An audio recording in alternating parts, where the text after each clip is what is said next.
জয় গুরু দাদা ও মায়েরা, আজকে আপনাদের বলবো একটি মেয়ের হার্টে ফুটো আছে।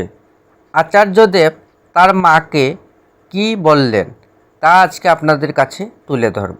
আসামের গৌহাটি থেকে এসেছেন এক মা। শ্রী শ্রী আচার্যদেবকে দর্শন প্রণাম করা হয়ে গেলে নিজেকে আর সামলে উঠতে পারলেন না। সেখানেই বসে অঝুরে কাঁদতে লাগলেন। জানা গেল তার 22 বছর বয়সী মেয়ের হার্টে ফুটো আছে। কখন কি হবে বলা যায় না। ডাক্তার বলেছেন অপারেশন করতে হবে। পরিবেশ কিছুক্ষণের জন্য থমথম হয়ে পড়ে।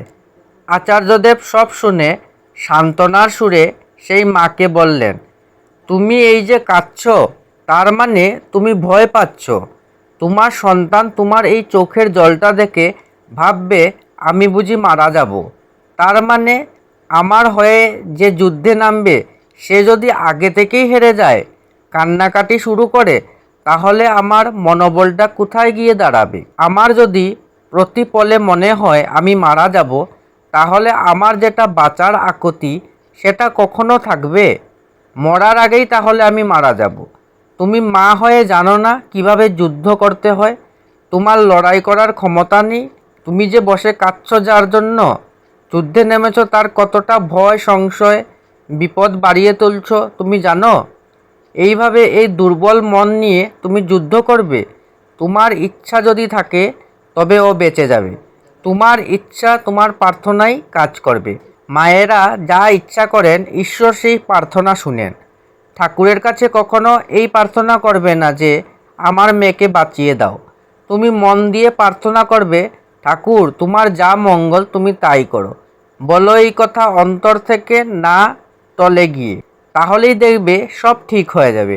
মা যদি ভালোবেসে সন্তানের জন্য প্রার্থনা করে, সব রক্ষা কবচের ঊর্ধ্বে তা। মাটির কান্নার বেগ কমে আসে। গভীর মনোযোগের সহিত শুনতে থাকেন আচার্যদেবের বাস্তবধর্মী কথাগুলি। তিনি বলেই চলছেন, আমার সাথে এরকম কয়েকবার হয়েছে। আমাকে বলা হতো আমার নাকি কাল সর্প দোষ আছে।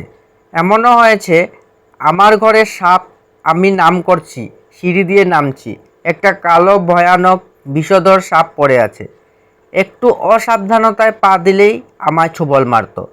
বাথরুমের ভিতরে সাপ ফনা তুলে আছে, আমি স্থির হয়ে নাম করেছি। এখন যদি নাম করতে করতে বারবার ভাবতাম, এই বুঝি সাপ আমায় ছোবল মারল, এই বুঝি আমি মরলাম, আমি বুঝি আর বাঁচব না, আমার আর বাঁচার আশা নেই, তাহলে সাপ আমাকে এমনি এসে ছোবল মারত। তুমি মা, তুমি প্রার্থনা করো। বললাম যে মায়ের প্রার্থনা তিনি মঞ্জুর করেন।